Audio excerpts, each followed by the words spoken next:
Ladies and gentlemen, welcome back for another series on ESOC TV. My name is Harrison. We are here casting the ESOC Challenge Cup, the 1v1 tournament featuring the top 16 players. This is group number D, in the third week of the group stages, but it's the group stages nonetheless. We have Soldier versus Ezad. Game number 1 being played on Kamchatka. We see Ezad spawning into the southeast of the map in the colour blue, playing as the Indian civilization, pushing forward with his 2 elephants to try and pick up all the goats in the middle of the map. Successfully picks up the goats down to the south, having to fight for the goats on the top.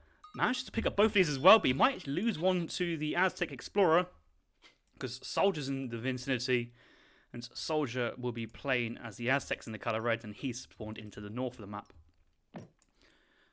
Somewhat surprised that that goat didn't go over to the hands of Soldier there, and that is just the difference of having a slightly slower explorer, 4.5 speed Aztec war chief, versus the 5 speed of the elephants. And there's another reason why Indian is a civ is very strong on livestock map, is the ability to get out on the map before your opponents. Meanwhile, Soldier picking up an 80 coin treasure with his war chief and native scout. Already lost half his HP already, and 80 coin is not really what Soldier wants. Well, he's gone for a market, and he could mine a little bit more coin and buy for some more wood, but yeah, he's got hunting dogs. Not fully sure what's going on this opening here from Soldier. He did scout this wood treasure, but maybe he was scared of Ezad staying in the area and going for the snipe. The house does get thrown down though. Went for the Age 1 tribal marketplace for the warrior priest to dance and gain experience points. Age 1 market as well, so markets, fire pit, and the house. And looks like Soldier's now thinking of taking out his treasure, but Ezad's back in town. He realises that this is a big treasure and it's worth his while to keep one explorer here, just keeping a tab on what Soldier is up to. If you look at Soldier's exploration at the moment, it's just this treasure. He has managed to pick up some goats with the Freitag, the pet macaque, and I suppose Freitag has scouted so much of the map already, more the map than Soldier's explorer has managed to cover. The explorer is just stuck in his central islands here, but Freitag's managed to pick up quite a few of these goats. Certainly one on the left-hand side. Let's look at Ezad and see where his scouts are. Going for the 75 food on the left-hand side. Now, this was scouted by his own Freitag, the pet macaque, so I think Ezad's hoping that his Soldier's staying on that wood treasure, he can get this food treasure for relatively free, so let's see how that goes. Bit of distance between these two animals, so the splash damage between the two treasure guardians is minimalised, and that's not ideal as the Indian player, but with just the 2 snow leopards, I think it should be fine. But Soldier's going back for a 30 coin treasure, but Soldier, he knows that treasure's there. He's scouted that treasure. He looks in the fog wall. He knows that these snow leopards are stunned and being taken down by the Indian explorer. And when you are playing Aztec, you have the war chief, you have the native eagle scout, but I suppose 80 HP is very, very minimal. Your Aztec explorer's on 170. There's no treasure guardians on this map to convert to your cause. So the Aztecs and all natives, they can either have a special ability versus outlaws, or they can convert outlaws to rally to their cause. But there's no outlaws on this map. I have to think that Soldier's pick into game 1 here of the Aztec is very questionable.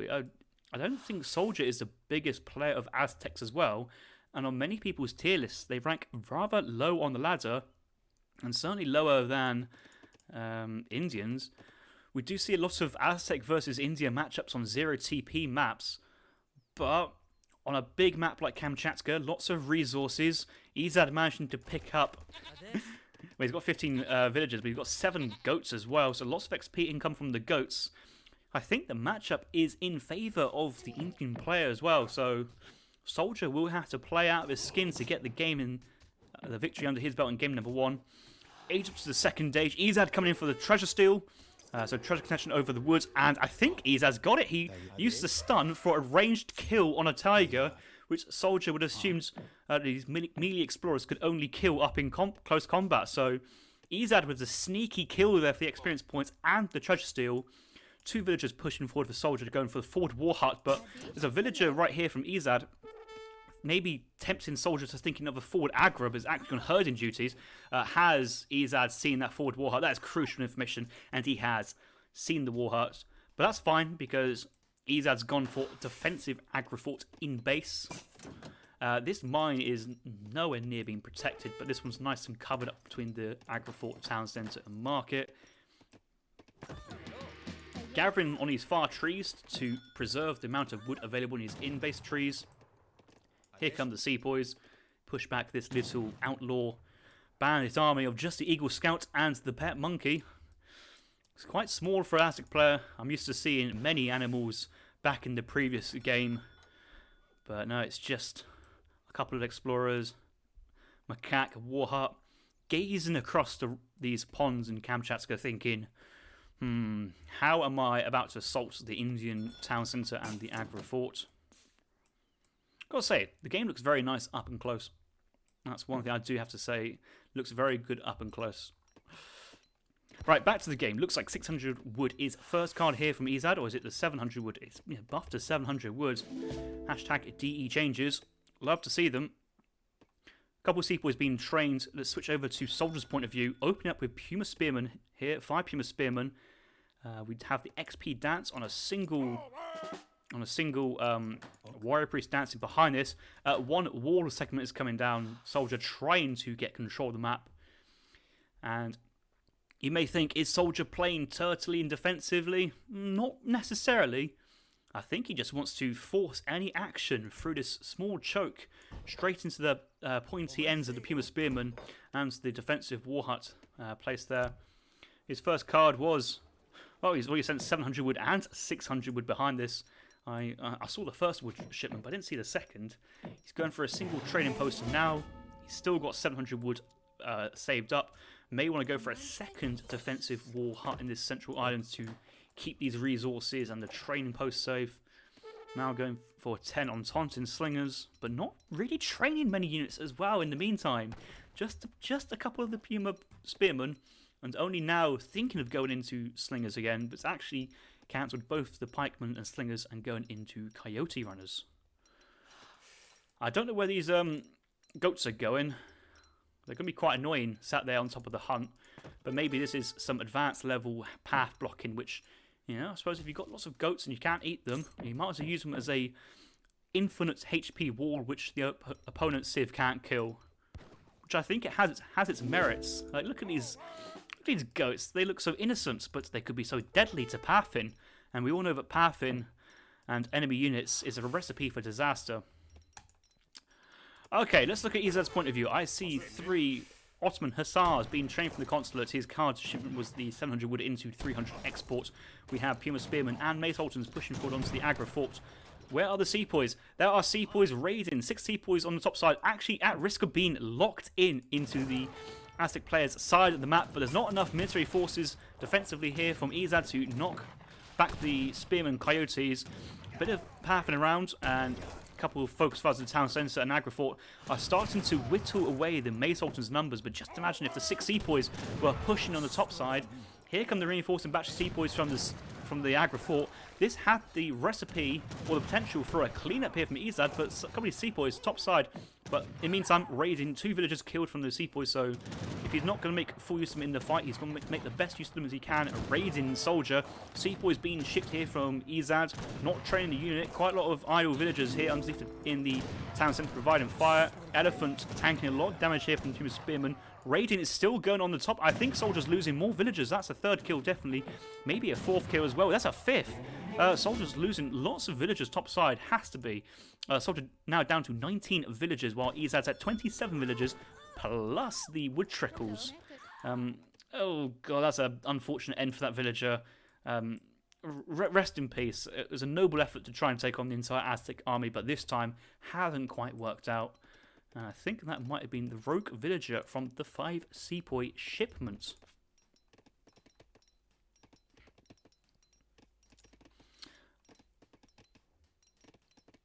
Soldier has sent double Ontonton Slinger shipments here. Now sending Coyotes, training Coyotes mid-map. And another villager is going to go down here from Soldier. It looks like Ezad is on top of this raiding. And what I thought was to be a massive play from Soldier of locking his opponent's sepoys into his town centre has turned into a massive backfire because he can't get these sepoys out. And he's locked his opponent in, but has no idea how to deal with these sepoys. Oh god, Soldier, it's all falling apart this game. But here comes the Coyotes to snare, the Maytotans to kill, and Ezad is fully trapped here, no way out. We're just going to try and run Soldier's forces around. Buy time. Time is another resource in Age of Empires 3, which is often overlooked. Another villager from Ezad trying to herd in the hunt from the north of the town centre. In the meantime, upgraded vills, pretty decent actually. Second tier food and coin. These sepoys should be dead very soon, but if we go press the Alt key, can we see any more low HP units? I don't think so. Okay, that villager, if Ezad's paying attention, could die, but that man is very well hidden in the edge of the map. The fog of war kind of brings a shade on top of these units. Quite hard to see. Anyway, push down to the southern side. Looks like Ezad's pushing out with his units, sepoys, and sending the 4 sour shipments. Ezad's just smelling that Soldier's army is at the top dealing with his 4 sepoys. So in the meantime, he can just push in.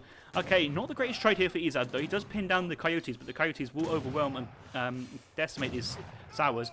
If 2 of these sours manage to sit on top of these Ontonton slingers, that would be even stronger. But now we have reinforcing slingers, 16 ounce on the field. The sepoys managing to run around, but there's still 5 slingers topside, but enough slingers locally to deal with this sepoy mass from Ezad. And Ezad, thinking he had the momentum push out, has basically just lost that momentum already. Now, I guess we have to assume that Ezad's strong eco should be able to carry the day in this game. He does have 32 villagers as well as both the wood trickle shipments, including foreign login. And turns out that sours he had earlier was not a sour shipment, but just being trained, sending that wood trickle behind, so really increasing his eco at the same time, and now sending a sour shipment as well. So this should be really strong. Would like to see the elephants pushing in as well, but I think they are healing each other up, so keep them alive for another day. But out comes the spearman, and that ends the charge from Ezad. Ezad having to return back to the town centre, return back to his colony, and I guess just bide his time with his stronger eco. I think we need to go into a bit of... I was about to say, do we go Gurkhas here at this point and try and get a bit of a range advantage over the Maytotans and Puma Spearmen? But I suppose you need quite a lot of sepoys to do with Coyote Runners. I don't think Zams do very well versus Coyote Runners at the moment. 2 villagers from Ezad get picked off from the south. Ezad does have decent control of this top hunt as well, but it only takes 1 naughty raid from a gate in the wall to ruin Ezad's day. There's also another hunt on this top coin mine here as well, giving tactical options for Ezad to gather elsewhere on the map.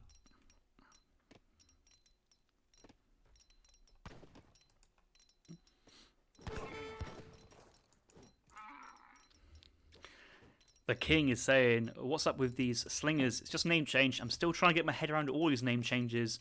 My next units to get onto the vocabulary will be these new Ottoman Gardener Hussars. They're not gardeners anymore, they're Bostanchis, I think. Another name change. But the sepoys remain sepoys, while Coyote Runners still remain these cute fluffies in their outfits. Oh, don't they look so adorable here? Oh. But, you know, enough of them. They are pretty deadly en masse and enough to ruin your day. Here comes a Bostanchi now from the Ottoman Consulate, charging forward. Puma Spearman actually leads in the charge away, but a drag box reversal here could put these Puma Spearmen to the front line. Looks like Soldier was microing individual groups there instead of doing the famous Poisson do drag box micro trick, which if you just drag all your units and then right click just below the centre of mass, all units flip in terms of their position very, very quickly. So very effective method to pull your anti-cavalry to the front lines very, very quickly. But this fight, though, looks to be going in strongly in favour of Ezad here, focusing down the pikeman with all his cavalry and heavy infantry, hoping to get some sort of clean-up here, but it was just enough Puma Spearmen and Coyotes tanking. What the hell happened there? Did you just see that? Did you just see... I thought there was enough forces there for Ezad to at least pick off the Puma Spearmans, and then once the Puma Spearman's going down, there'd be enough cavalry to contest the Coyotes and put a decent dent into the Slinger mass. But once the cavalry fell over, a couple of Spearmans on very low health, these Mace Holtons behind, double damage versus heavy infantry of the Sepoys, they got picked off. And maybe that could have been a sign of if Gurkhas were there instead of the Sepoys, they could have had a bit more longevity in the fight compared to the Sepoys. But Soldier, he won the fight, pushing in, realizes town centre Agra fort. Nope, not today. He's going to push back out. Hello.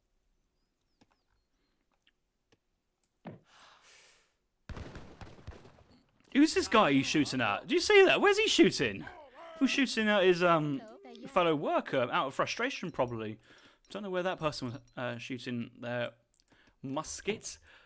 Okay, Coyotes runners moving around. Puma Spearman, Slingers, just checking his hunt, ensuring that it's clear. But realizing that there's no military here from Ezad pushing Soldier away, I think Soldier is feeling quite comfortable to be out on the map, putting pressure on his hunts. Defensive wall here from Ezad, realizing that just a gate in the wall from Soldier could be very costly to his eco. Total military population for Ezad, 18 military population with only the 4 Gurkhas in queue. Soldier's at 32. Now, Soldier has the stronger military at this point of view. In terms of eco, he's getting there, but he's still behind 4 villagers and the wood trickles. But a couple of Sours moving forward, and that could be enough Slingers just to one-shot kill these low HP camels. We'll have to see. More Coyotes coming in. Coyote combat not yet in here for Soldier, but that's another Sepoy kill. That's very nice to see. And a lot of Indian villagers very, very exposed on the south side of the map. I think Ezad wants to show that he's not hunting because all these animals are still alive. But there's still villagers on chopping wood and, more importantly, on the coin mine down here. Oh, he sniffs something out. He sniffs that there's something down here. He sees one villager. He sees a house. That house is going down for free and 2 villagers with it as well. But I don't think Soldier will consciously realise there's any villagers on this coin mine. So these are probably the safest villagers out on the map at the moment.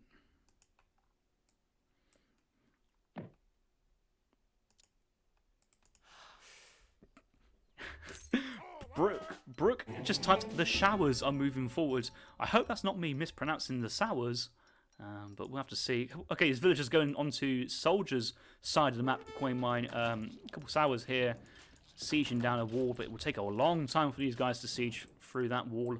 They're not the greatest siege units, but this is given an opportunity for Soldier to swoop his forces into the western side of Ezad's base, while these cavalry units are to the north. Ezad's aging up. Ezad is not training military units. He's aging up instead at this point. 8 sours is all the forces that Ezad really has at the moment, and versus pure mace, that'd be very strong. But versus a mixed composition of Pumas, Coyotes, and Entente and Slingers, sours are terrible. They're just flat out terrible. So he will need to keep these in reserve until he has a big batch of units from his first shipment, maybe like Irumi, but aging up and still needing another 500 experience points to send another shipment. What's his shipment progression? He sent coin to age up, sent camel attack as well. So I don't even disagree with his shipment progression, because I don't think a shipment of Ezad has been wasted so far. Maybe camel attack hasn't given him the desired output that he wanted to, but look at all these Coyote runners now from Soldier. Ezad is aging up. Soldier now sees this. Look at his line of sight. He sees 1-2 vills building, and there's a big wonder here. He's going to put pressure on that. Agra fort's going down. That's more experience points here for Soldier. The age up is nearly incomplete for Ezad, so that'll be a big mahout on the field. But there's enough pikemen here, and more importantly, the Coyote mass from Soldier looking very strong. 31 Coyote runners with Coyote combat. Raiding topside on the villagers. Let's not spend too much time looking at that, but let's be conscious that there's a big raid topside as well. Pikemen moving forward. That was a nice pull trick there from Soldier, getting his pikemen front line. A couple of rifle militia, Ottoman militia as well, pushing forwards. Yeah, Yeah, all the Minutemen being called. The Mahout lads have been held back in reserve until you can get onto the slingers. But actually, it's the Coyote and Pikeman combination. How do you micro versus Coyotes and Pikemen? It's a strong, an annoying combination to micro versus because both of them counter each other's units' weaknesses. And my eyes don't deceive me. The entire Indian army has been slaughtered. Utterly slaughtered. And the very top side as well. It's not going much better for EZ as well. No medicine here for the Ezad's villagers, so they don't have 13 hand attack or extra HP, and the Coyotes just swooping in. Emergency gates being thrown down, but they're only retreating into the face of more Coyotes here. I think Soldier has basically got this if he can play this out correctly. What was Ezad's first shipment? I think it was the 9 Sepoys there, but 9 colonial Sepoys. Not what he needs. He needs them to be disciplined, and he's researching the disciplined Sepoys now as we speak. But he's run out of food. That food topside has been extinguished, having to move all his villagers down to the south. He's building another town centre because why not? You might as well. You've got so much food, wood built up, and you've got 25 wood choppers. Yeah, he just needs to get onto that wood now ASAP, and just try and pray that it's not going to be killed. Actually, look at this. Soldiers' villages this side as well, and they actually might scout out this entire eco here from Ezad. He doesn't just yet, but Ezad needs the food, so if Ezad goes for the food, he will reveal his position. Tough spot here for Ezad out of the blue from what appeared to be a very strong position early in the game. A couple cleanups from Soldier with a mixture of Pumas and Coyotes with enough mace to go through the Sepoys. And the Mace Sultans will always focus down onto the Sepoys, getting some good trades. Okay, there's the town centre fire. 90 times by 2, getting the one hit. Well, no, because Soldier's got his greatcoats. These vills don't die in one shot to the town centre. Soldier with the OP strats once again. Guys, get your greatcoats. Very important. Every game, get your greatcoats. And that was another villager that Soldier saved as a result. Revealed his position. This town centre is going to go bye-bye. And the villagers with it as well. Actually leaving a couple of villas to think that the entire eco is still here. But these villagers on the Silk Road are trying to find wealth in foreign lands. No such luck at the moment. And all these units here are going to go down. Soldiers finding the H2. Want to send infinite 600 coin at this point. No rush. Another town centre down to the south, but Coyote's seen this expansion down here. I'm sure once this town centre gets ripped down and the inhabitants slaughtered, Soldier will just move the Aztecs down south and keep on this killing spree. I love this guy just punching as if he has a chance.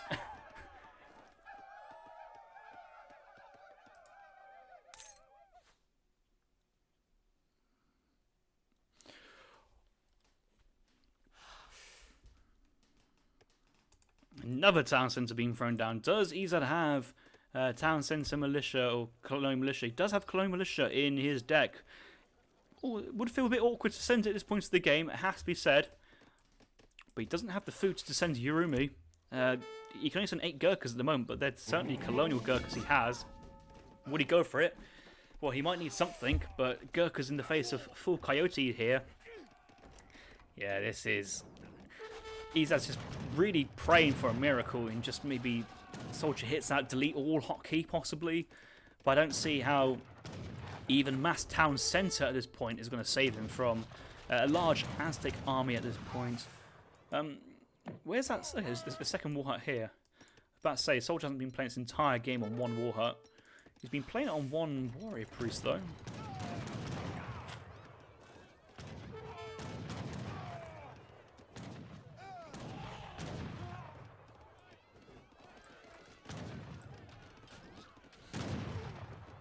A lot of people have been saying that the Aztecs are the lowest of the civs at the moment in terms of the civ tier ranking. By judging this performance of Soldier, I don't think Aztec being bottom tier is most accurate. But I suppose what else could be bottom tier? Could it be the Russians? Could it be the Chinese? there's a lot of people who'd argue that both those are not bottom tier, so it's hard to say. Maybe there's a lot of Civs stronger than we anticipate. Liverpool here from Ezad going forward looks like. Yurumi is actually going to get sent to the town centre, but this town centre is going to go down. Yurumi is going to get sent. Oh no, it's sent at home. And the potential for a decent fight there from Ezad has gone down the drain. But then again, Yurumis are not good versus Coyotes. Coyote runners soft counter Yurumis. Yurumis doing range damage. Coyotes having range resist, as well as not getting any multipliers. And actually, I think these guys have a really negative multiplier versus Coyote runners. Doesn't look like it, but it feels like it. Just kiting back the Mace Sultans, picking off a few villagers here where he can. Knows that doesn't have to overcommit here. Doing that maybe a little bit risky. Just picking off more Sepoys for free here from the Ontons and Slingers. Yuri trying to push forward, but soon the Kaiser's going to move in. Ward Dance has been called with one Warrior Priest, so like to see a couple villagers being pushed onto that, or maybe delete that fire pit and get a fire pit with more villagers on. And then you have a massive boost from the Ward Dance at the moment. Only 2%. Agent behind us as well to the Fortress Sage while cleaning up Indian's army. I think Soldier is going to get this game number 1 under his belt, and we should move on to the second game. Come on, Ezad, come on. To be too fair, I don't think Ezad there's the GG chord there. Ezad may realise that there's a potential if let's say Cologne Militia came in and then 3 town centres, getting some decent fire, but Soldier was agent behind that, and there definitely would have been GG once the H-up came in there. So game number 1 has gone to Soldier.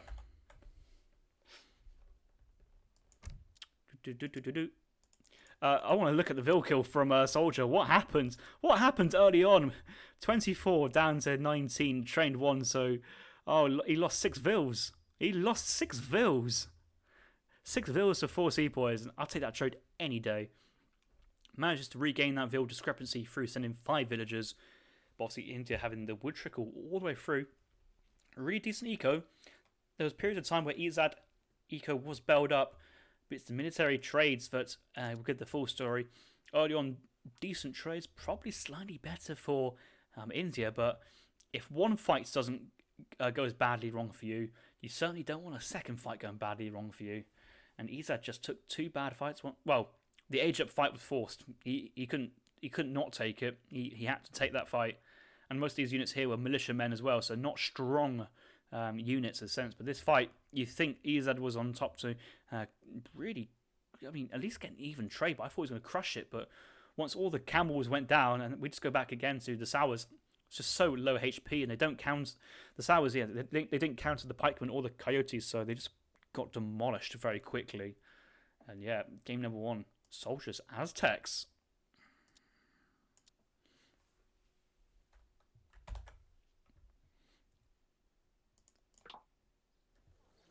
Right, let's go into game number 2. Game number 2, Ezad Soldier.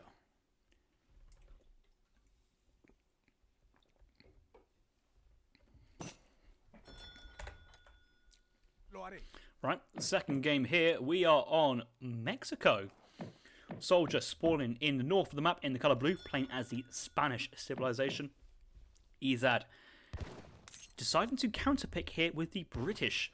A matchup on this map that we have seen already. And I think it may have been in this group as well. Ezad versus Neutral Bear. Neutral Bear getting the victory over Ezad in that engagement there, but that was somewhat of a close game and probably the most exciting game of that series. So let's see how this game will pan out. Ezad once again playing as the role of the British in this situation. Soldier will be taking on the Spanish. Ezad 60 wood early on. Only 1 manor house. Looks like Ezad is going to go for an H1 trading post into Virginia Company. Seems to be the agreed meta for how Brits to play this matchup at the moment. That 60 wood was tempting, but at what cost? Will he miss his first pass? I think he's got enough time. Don't you just love me hyping up? Will he get this pass or not? This is going to be so crucial. And you know what? It's actually really, really close. I don't actually know. This is so hashtag riveting stuff, but I think He's got it, but that was closer than I thought it should have been. And yeah, I think Ezad just took the damage on that treasure. If Ezad tried to micro that 60 wood treasure, he would have missed that first past experience points. And the notion of dropping an early trading post would have basically backfired. Because you really need that experience points to send your shipments early and then get that second pass when it comes through again instead of waiting for your first pass. So you have the XP to even send Virginia Company.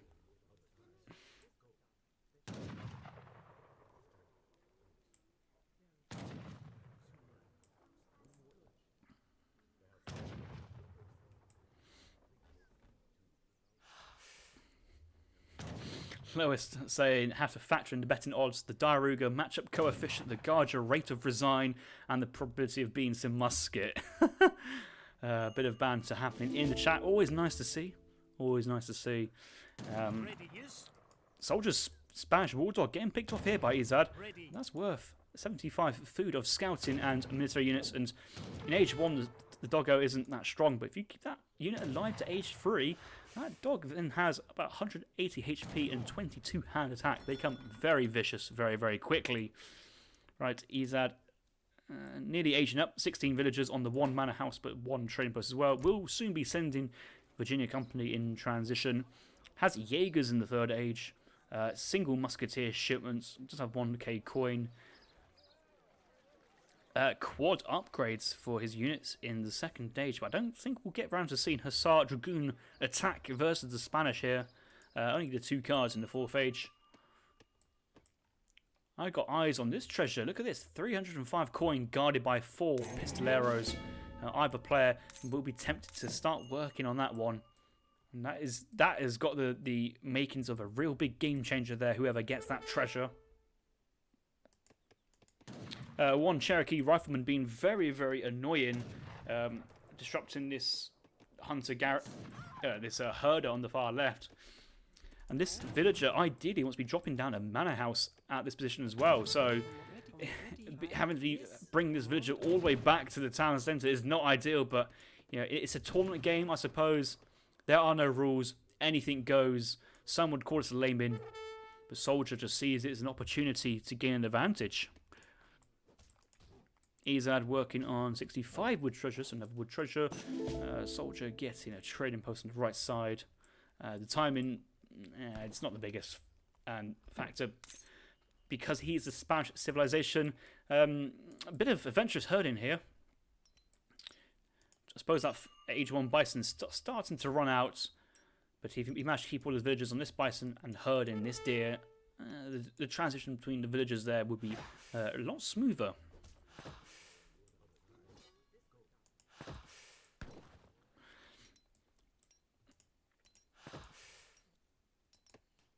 Manor houses are starting to be thrown down everywhere on this map. If you go into Ezad's line of sight, the amount of line of sight he's going to get with his manor houses, and we saw how this was played out versus Neutral Bear, doing a very similar thing, Virginia Company, but manor houses everywhere for the line of sight as well.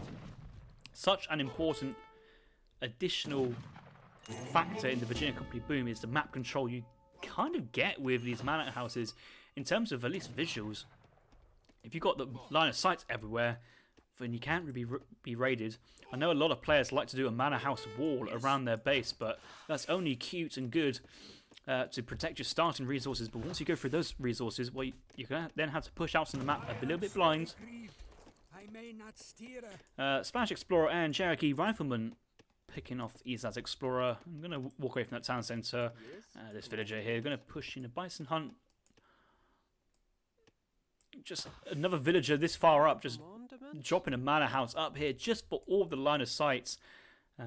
It's a lot of line of sight and vision that Ezad is going for.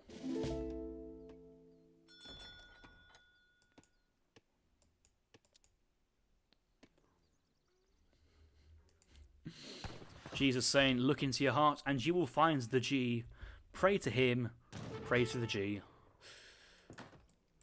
This is just an annoying manor house for Ezad soldiers to deal with, but if he does pick this off, it's 81 experience points for himself, and with a likely playstyle of going to the fortress stage and could be sending Spanish gold, you know, extra experience points, could be pushing forward his own eco. a little bit delayed in actually this transition to the age up. I want to say possibly 10 seconds slower than theoretically a normal age up would be as the Spanish. Does get the 700 wood in, does have a trading post behind this as well, so it's not all too bad. 5 villagers coming in as the next card, but should have the XP very soon to go for another shipment at this point. And that next shipment will, I feel that Spanish gold will be the logical next shipment, unless Soldier realises he needs to go hard and fast in third age and skip the Spanish gold.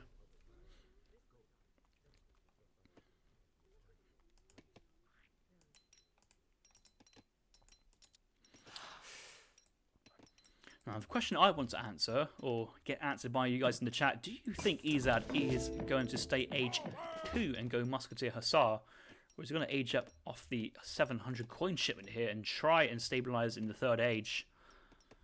Feels like staying age 2 here may be just the safer thing to do and get an overwhelming large mass of units and crush what Soldier can push forward at the early parts of the third age. He's got his eye on his 305 coin treasure, and he does, with his line of sight, also see that there's no way that Soldier is anywhere near close to be able to steal this treasure. A lot of damage here from the Outlaw Pistoleros with their 40 range attack. I think Ezad's going to be waiting for some Hussar coverage here to tank before Ezad goes in for the 305 coin. He does see where Juan Velez is, so I suppose he could pick off the Cherokee Rifleman, the Explorer, and then go back for the coin, which also denies Soldier the ability to produce dogs as well.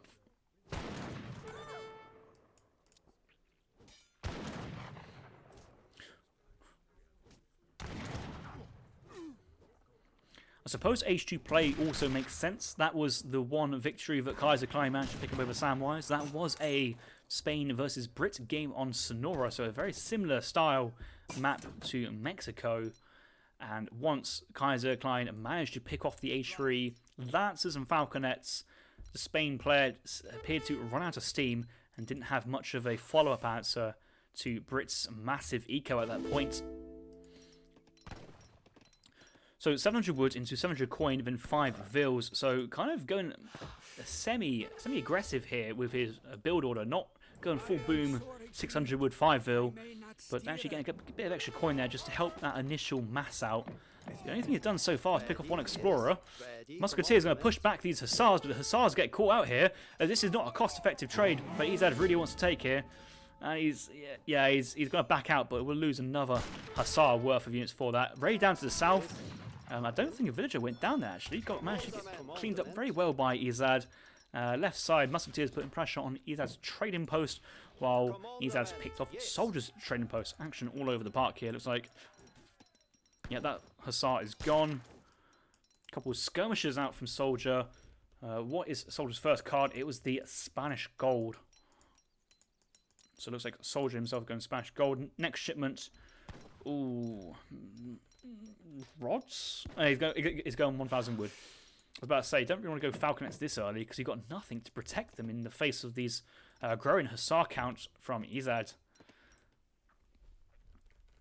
This feels to be a very, very tough matchup to play as from the Spanish point of view.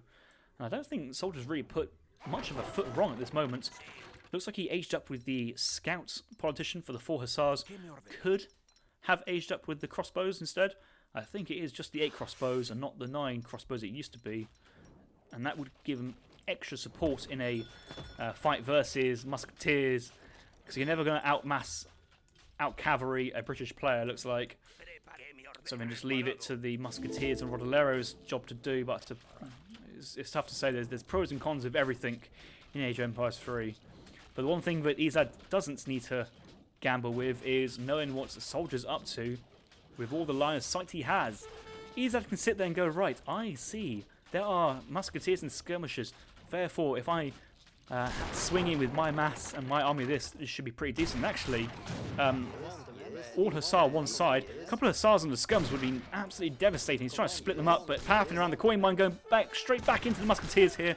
But that's okay though. He's going to pin the Musketeers down and get the British muskets to focus down these units. So, yeah, Soldiers basically traded off time to save his skirmishers, but didn't get what he wanted from that done. That barracks haven't been abandoned. Soldier pulling back to his town centre at this moment. More musketeers and more hussars being trained from the base from Ezad. Even going to amalgamation and sending Musk at combat. Like, Ezad's not worried. He's feeling that he's got this game right under his control. Hussars going left side, trying to see any rogue villagers. But he knows that all this extra hunt on the side, this one hunt here, central and left, not being gathered.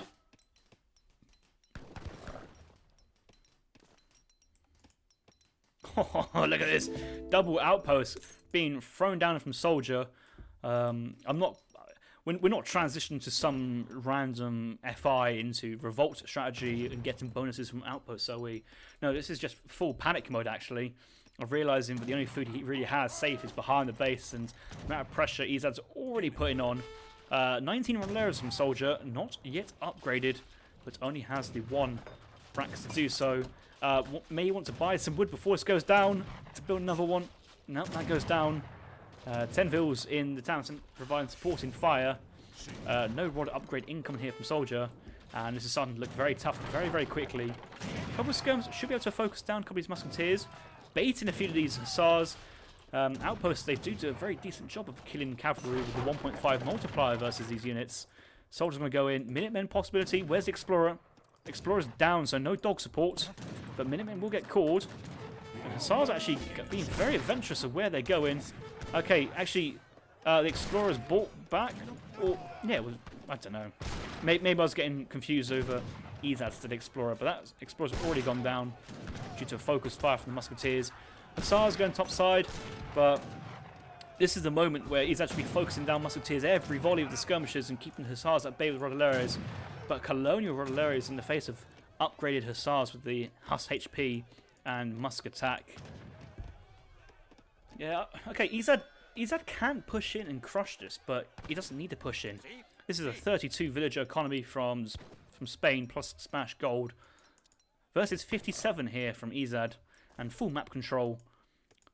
Happily minding his own business, hunting, not even have to worry about potential raids because, yeah, Soldier doesn't have the spare units to go raiding, and if he does, and Soldier does pick off 5 ills, yeah, so what? That's not a big part of the British players' economy.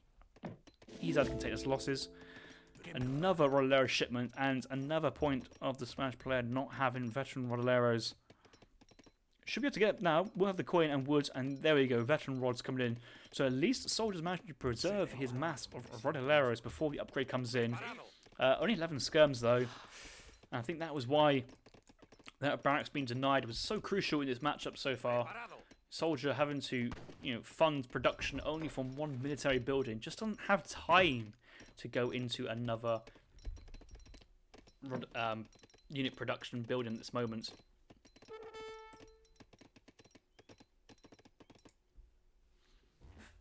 Native scout getting picked off here. Ezad, is he? Yeah, he's aging up. He's aging up and training hussars at the same time. It looks like he's just saying H2 massing, but if you're aging up as well at the same time, then you can get the musketeer upgrade, cav upgrade, and probably just musketeer combat as well at this point, just to really have strong units. And if you're aging up, there's no need to overcommit here. So I'm looking to Ezad maybe a bit of poking, nothing too crazy. We can see from his line of sight that he has a native scout, getting decent scouting vision on these villagers on the coin mine there, and realizes where these where the position of these skirmishers are, which is the only real threat to the musketeer mass that Ezad has. So I think Ezad's just happy pulling back, and he realizes he's soon about to get the upgrades in. Even going for stagecoach map control here, it looks like. Does he need stagecoach? Probably not, but he's going to go for it anyway. As long as he has the wood available to tech his units. May want to cancel this one musketeer to get that vet musketeers in ASAP. Vet hussars as well. And then Soldier will definitely not have a window. Age up's in. What's Soldier going to do? Is he going to push or is he going to stay? Does he have a choice? Sending 2 Falcons. So his timing is on the 2 Falconets. But the techs will be completed by then. Especially if you include the time it takes for Soldier to push out as well.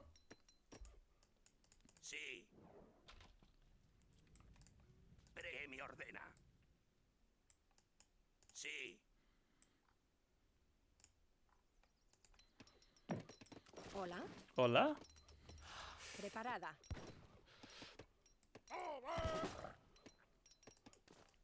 Bit of a raid down to the south. One village getting picked off here. That's very nice to see. But Ezad pushing 5 musketeers to defend. 1 villager for 1 hussar at this point in the game is not biggest. No, this is a bit more of an interesting catch. Ezad picking off. Ezad getting caught and pathing. He's going the wrong way. Oh no, he's going straight back into Rolero mass. Soldier's just going to turn around and go, you doing what now?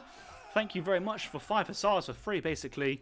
And yep, Soldier be very happy to see that, and the native scout as well. Maybe that was formation issues between the scouts and hussars, but you assumed it would be an easy way out there for Ezad to go the other way. But when turned back in straight in front of a large mass of men with pointy swords ready to cut them down, Rollers are out on the field.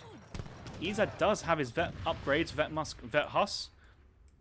But is Ezad going to wait for his own artillery support of falconets? Or is he just going to smash it in? He's already sent Musk combat now. The thing with Ezad's significant eco lead, he could just drop an artillery foundry and go into Culverins. I hear that an arsenal's been built. Where's that? Okay, arsenal's been dropped down to the south side. Surely he meant to build an artillery foundry.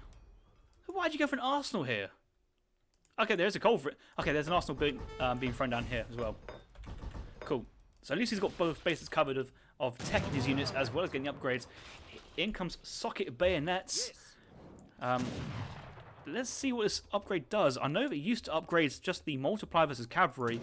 I wonder if it also increases the base damage of these units as well. We'll have to see. Currently at 19 hand attack with a 3 multiplier versus cavalry. So maybe that might go up to about 22 with a 4 multiplier or 3.5. Otherwise, hand combat tech for your musketeers. Not sure if it's fully worth the cost of an arsenal. 250 wood and then the 400 resources. So yes, 22 attack and no multipliers. So it's just an increase of the base damage. So yeah, a nice small boost to the musketeers. I suppose, you know, musketeers will be in hand combat because Rodoleros will move in to close them and face them in hand combat. 2 culverins coming out. Unpack them, please, before engaging.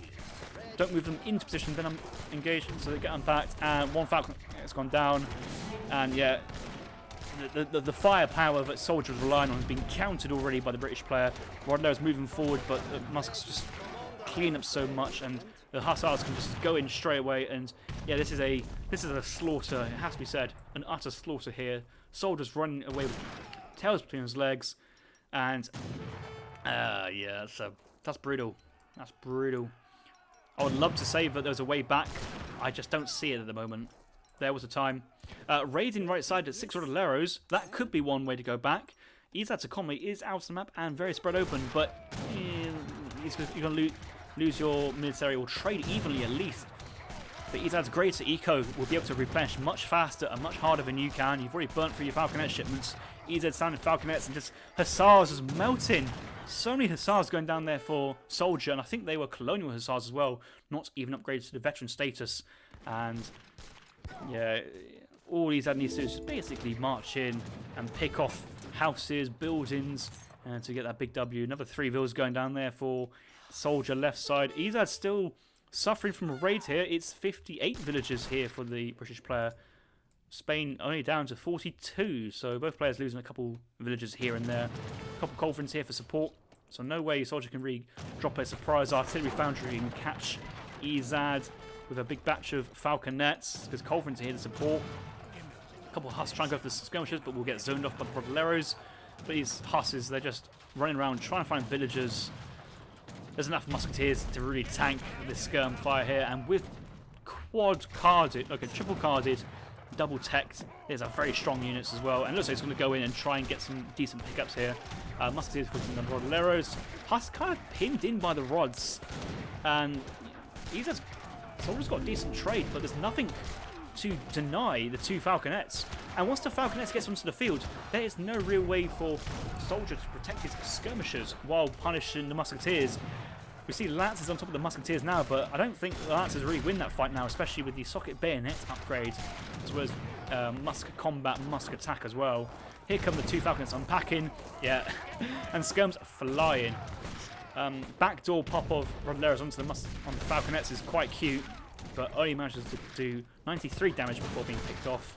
Yeah, the GG's called. I suppose, yeah, there was like little bits of snippets of ways in that Soldier could have gone in at the end, but it would have taken a monumental misplay for Ezad to not secure the victory there. And that victory he does secure indeed. It is now 1-1.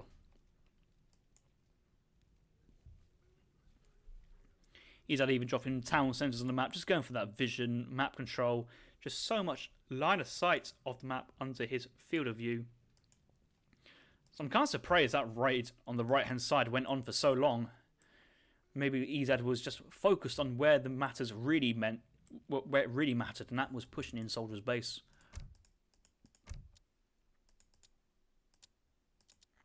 Yeah, villagers, Brit doing what Brit does, and even Spain aging up very fast to the Fortress Age. By the time they get there with the slow age up, it's really about 7.5 minutes. And at that time, the British players sent in their 5-0 card. They reached 50 villagers. And it's just, the window never seems to fully open for the Spanish player. And after that initial fight where it didn't go too well for Soldier, there was no real moment of it going entirely wrong. I think there's a point where quite a lot of musketeers were picked off for relatively free, but once that big fight happened, yeah, that's about it. Just too many upgrades on the British units, just cutting through what Spain had, and that, yeah, this was when Spain was pushing the British players' base, but the Culverins picked off the Falconets for free. The Rodoleros were charging forward, but the musketeers just stood their ground and shot them down. And then the Hussars went on to the skirmishers and retreat afterwards. Yeah, some decent units being produced from Soldier afterwards, but Colonial Hussars, another batch of skirmishers, they're just going and gone. So got all resources gathered. Yep, very in favour here of the British player. And even if we look at the coin, that's still in favour of the British player, even though the Soldier sent a card, his first card in third age, which gives him a crate shipment of coin every time he sent a shipment. Just couldn't even keep up close to what Ezad's coin eco was. Right, let's go into the next game. Oh, you saw my lovely Dutch home city there. I need to check something first.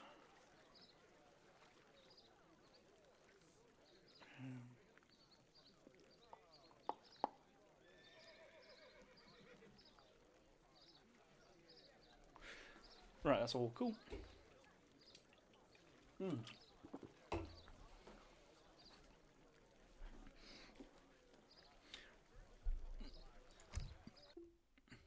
Every time I want to record a game, I accidentally click the story mode icon. No, it's not campaign time comparison just yet. Right, recorded games, Challenge Cup, game number 3, Ezad Soldier. Let's go. Actually, I'm going to turn the lights on. It's getting quite dark now.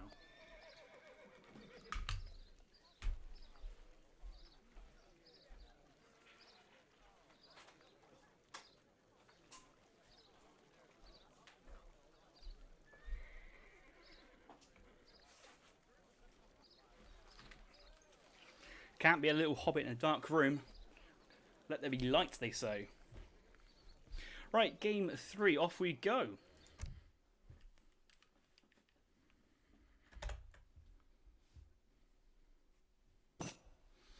Right, guys, we are into the third game between Ezad and Soldier. We are spawning in on Malaysia. Ezad playing as the Portuguese, and I'm going to guess that Soldier's playing as Iro. Am I right? No, I'm wrong. I'm very wrong. Soldier is playing as the British civilization here. So Ezad won the last game, so he managed to choose his civilization first, going for the Portuguese. But Soldier has opted to counterpick him with the British player. Now, if you've been following the action in Group D, you would have seen that when Soldier last played on Malaysia, he played as the Iro civilization, going from an Age 1 semi-water eco play. And if you've already seen other actions in Group D, you would have seen Ezad played Portuguese on Malaysia into neutral Bez Iro, but got overwhelmed by Age 4 light cannons when Ezad was in a very strong position, but just couldn't pull that victory out the bag. But Soldier going for the British play here. Another decent civ in terms of strong eco on the land and the... Oh my god, look at this. This is a 1-0 hunt spawn. This is the real MVP. This one single animal should be worth 4,000 food, but it's not. It's just a single animal. I'm looking at the map. I see nothing. 2 mid-map hunts. 1 side hunt here for soldier, but it's really neutral. That should be a full hunt spawn, but it's just a single animal. And both players having 2 hunts behind their town centre and 1 starting hunt. But food resources on the map look to be very, very minimal. Copper mines of 2k coin out as well. Decent treasures, decent amount of water buffaloes. Ezad already repping 2 buffaloes himself. But I think Soldier's got a decent mass already. 5 of them. Yeah, he's got 5. That's quite nice to see. We'll scout another water buffalo and going to pick one over here as well.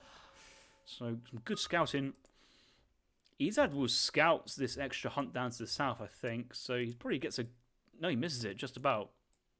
He might have seen it and they might have walked onto the land. But I don't think Ezad will mind too much about food out on the map. Because he sent in schooners as card number 1. Soldier is already trying to herd in a mid-map hunt this early. Gets the animal selection wrong of which one to herd in next. So another Sega hunt has been killed. That's 1 less animal to be herded in. That's a sad sight to see.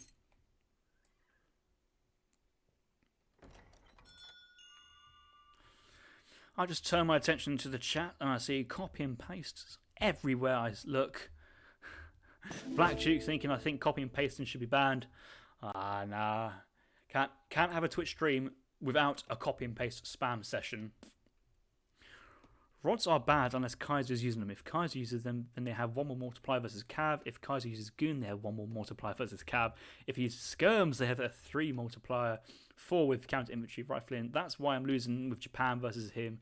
Everything comes from his hand. Also, he can have a positive Cav multiplier on Skirms, but he is not doing that because he wants to play a competitive game. That is probably the worst copy and paste I've ever seen from you guys in Twitch chat. That is disappointing. I expect better next time. Right, Doc being thrown down by Ezad, scouted by Soldier, first card Schooners. No real surprise if Soldier has scouted Ezad's deck. Ezad having sustainable agriculture as well in his deck as well. I don't think he really needs to have that card. He's got Eco Theory and Refrigeration. I suppose you've got the coin income on the whales and the coin from the factories. Have your villas gathering wood, factory sets a coin. That'd be very, very nice. But Soldier, in the meantime, he's gone for standard. Oh my! Oh, look at all these animals. What is this? 1, 2, 3, 4, 5, 6. Proper Victor Sui herding going on. There's another animal here on the herding down here. Another animal on the herding on the left side. 2 in the middle from here, and then the third. Oh, Soldier doesn't like to preserve his hunts that long. He just wants to kill him as fast as possible. Jeez, that's a lot of food going down the toilet. Let's look at the rich player's deck. No schooners, only 1 age 1 card. His deck is called Water Lamers, so this is counter C, anti-C. 2 monitors in his deck as well. This is interesting. He could send his waypoint back here. I don't think he needs line of sight. He just needs to previously have scouted some part of the water, so he can just send his scout up at this point just to get that vision, and then he can drop that Home City water flag into the pond.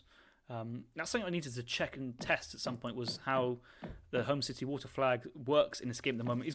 It's aggressive dock here from Soldier, going for an early Caravel and 2 Caravel shipments for a aggressive water play. The thing is, there's 2 docks here and a town centre.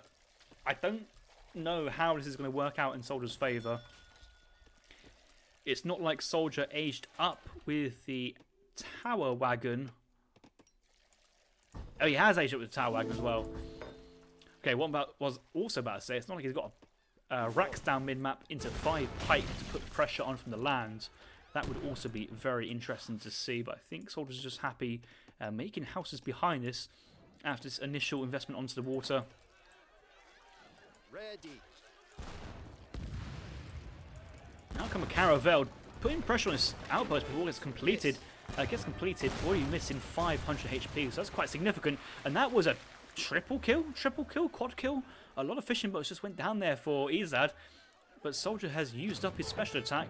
This could be a time for Ezad to push out. He is sending his own 2 caravel shipments, but with town centre fire and dock support, a couple of these ships have already sustained some damage. Where's that water flag? The water flag's going to be right here. He's going to get decent. He's going to get 3v2'd here. Ezad needs to send his caravel over. This is a 3v1. Easily pulls one back.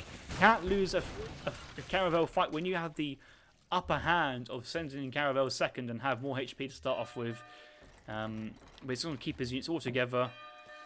The outposts only do small damage versus fishing boats, but they do have a decent anti-ship versus the caravels. So Ezad kind of needs to stay in this very small pocket to keep his fishing boats and caravels safe. Soldier's just on the prowl here, and so far has got some decent control. May actually want to have these boats in circle formation to reduce the spread of the caravels. You can see how they default into line formation. The line formation may actually put them in range of a caravel or town centre. And there's the 4th caravel. 4th caravel coming in from Soldier. Is he going to go for advanced warships? You bet he is. Advanced warships coming in behind. Soldier really wants to put pressure on Ezad here. And that deck, as you say, Water Lane was, doesn't like people who go sea. Doesn't like these Portuguese players. I really want to check what else is going on in Soldier's base, but I don't think much is happening at the moment. Not much of a mana boom here, only 50 population. Not training any musketeers, so no racks down. Let's go with Ezad's point of view. Advanced docks coming in, choosing to go defensive with the advanced dock instead of offensive with the advanced warship. But I suppose he's down 4-2 now. Yeah, he's one caravel being repaired at the other dock. Ezad's only got 1 caravel standing. Soldier's still got all 4, and it's just showing some decent control. Will he get a big broadside attack off? I just saw a hole right through the middle of the ship there. I could see the sea on the other side. Maybe that's just me. Maybe it's just having the graphics on the lowest. Yeah, look at that. He's got a hole in the boat. There's a hole in the boat. And it's still managing to float on the water. Okay, advanced dock has come in. 225 siege attack on this Portuguese dock as it caps out. But the thing is, Soldier's not really here to kill the dock and kill the boats. He's just here to idle the dock, the fishing boats, kill the caravel, and just really hamper Ezad's boom on the water.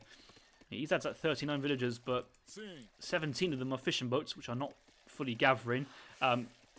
Ezad's housed. Okay, he's got a house coming up. That's fine. Yeah, train more villagers. It's not too bad. Is that a 5th? There's a 5th caravel on the water here from Soldier. So Soldier will soon get to the point of he's just going to right-click all his boats into the dock and just take the damage from the dock and town centre like a man. But hopefully we'll pick up enough rewards of dead fishing boats for that investment to be worthwhile. There's some sea exploits down to the south side. I don't think Soldier... Oh, no, he has. Soldier's seen this as well. And dock on the south side. He's fishing boats. Let's have a look at Fog of War. Top side action happening, looks like. Okay, Soldier's going to be back in with his boats. But he does see the dock to the south. But he's carrying on fishing production down here. Will he transition into Caravel's top side? I suppose that's the problem with trying to take down 2 sides of the water, is you can only really focus one side for full aggression here. Having to dodge another advanced dock. 32 range is a very long range. That's a long range as well. But the extra HP from the advanced warships certainly helping Soldier out quite a bit. Finally, a stable being thrown down but being denied. Okay, another stable this side away from the coast, it looks like. And once some land military units move in, that should start to put a significant pressure on these ads and stretched out eco. Yes.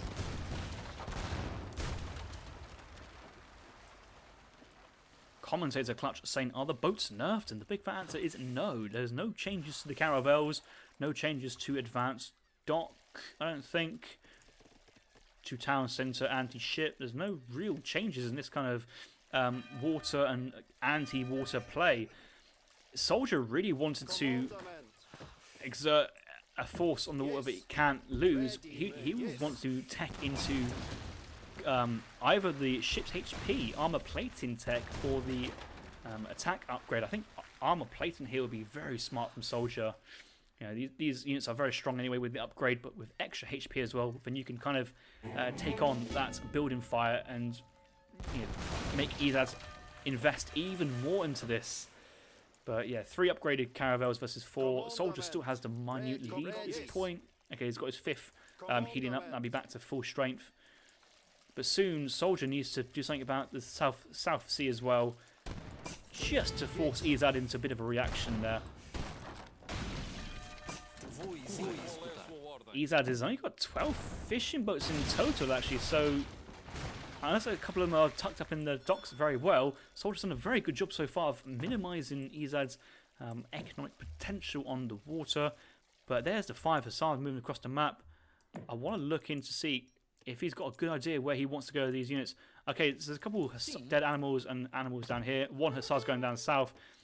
But yeah, Hussars on 1 Ville there. He's going straight to the town centre. I suppose that makes some sense, but actually this is where the real big raid is going to happen, if it is going to happen. It's so far from any garrison points. That would be too much of a problem for Ezad to deal with, but 1 Hussar on exposed villagers. Yeah, that's a dead villager. That's another dead villager. That's another dead villager. Oh, Soldier Boy with his raiding. But he's not yet quite seen where these far villagers are, and Ezad's praying, but he doesn't see it. He sees a house, but there's no real reason for them to be villagers here, I guess. I suppose that's the thinking of Soldier at the moment, but he's now to go back to his warship micro. And there's the Hussar batch from Ezad, and I think Ezad is able to stabilise quite safely on the land as well. Another big batch of Hussars moving in though, and that batch of Cav has only just came out here from Ezad actually, so I don't think he's got enough time to train another batch before this moves in. And there we go, another batch of 5 versus 3. Soldier taking the fight in the worst possible place in the entire map. You could take a fight at this moment in time in between a building and a coin mine. Micro around the coin mine. Feels like a bit like a merry-go-round at the moment. But Minutemen get caught, so it should be a decent exchange there for Ezad, all things considered. Okay, Ezad's now starting to push back onto the water, pushing with 3 caravels. And looks like Soldier's having to retreat. He does have 4 caravels though, and an outpost. Might not even be a crazy decision to actually drop an outpost right underneath that town centre and be really, really annoyingly aggressive. But I suppose Minutemen can deny that. The Hussar raid is good enough. But another batch of Hussars should soon be out for Ezad. Looks like they just started trading. And more reinforcing Hussars coming across. But Soldier's just staying underneath the town centre and stable instead of getting out and about and trying to put pressure on resources. Oh, is he seen it? He's seen it. Soldier's seen it. And here come more Hussars. Oh, it's an outpost. Oh, he's going to... This is a micro fight. Can he get off kill the villas building the outpost before it goes up? I think it will go up though. But that's a lot of villagers to idle as well. So, although it's starting to go a bit AWOL on the water here for Soldier, he's certainly delayed so much of the water to Ezad, force a massive reaction. Oh, Ezad has massive access to that South Sea, and Soldier soon needs to kind of turn his attention. Gentleman's agreement so far down to the south, but I did see a caravel get trained, and that's going to be annoying to deal with. Another batch of SARS from Ezad, but 8 versus 5. You did the maths. Soldier's going to win that fight. And still having that land presence will put Ezad under the gun here. More Hussars and pikemen now being trained. And actually the pikemen's a good call. If you can burn the outpost down, it's not like Ezad can train Hussars, which do counter cavalry. Another house. Barracks gone down. Looks like Ezad's going to go into musketeers at some point. Would be a good call. Okay, more villagers out on the map being caught. That's unfortunate. I don't think these 2 villas will ever get scouted. But that's 4 villagers down to the south. That's about 1, 2, 3 villas to this position. 2 villagers over here. So Ezad's certainly lost at least 10 land villagers already. Only up to 35 land villas. Whereas Soldiers up to 68 villas in total. More than 50 villagers on the land, it seems.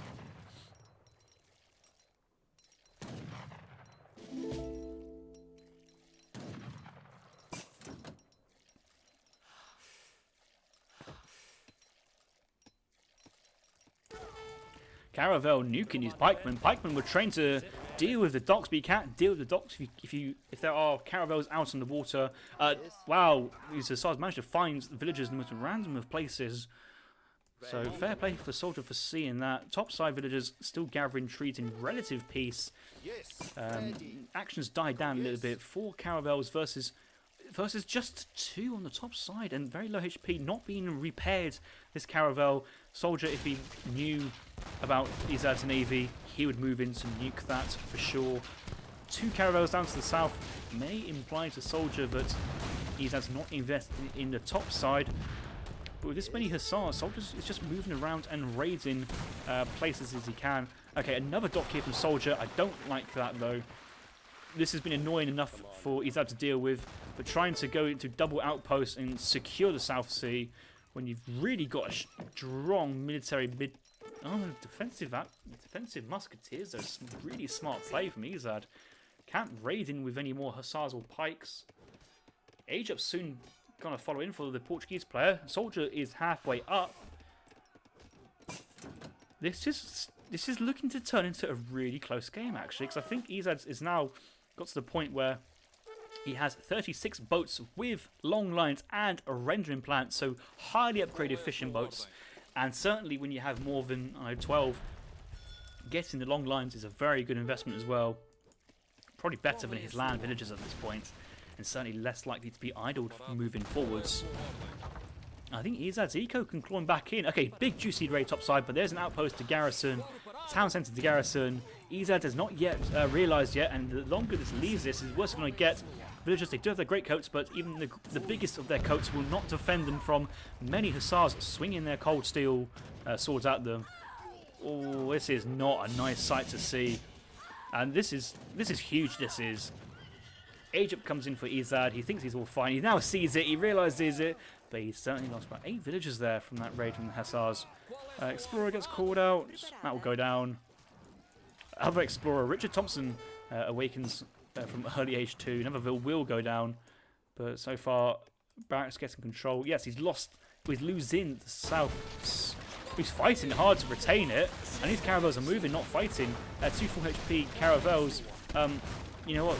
Both these boats have the same text and the numbers and HP advantage and defensive outposts as well. Long range that is. That's a long shot. The soldiers really securing both sides now.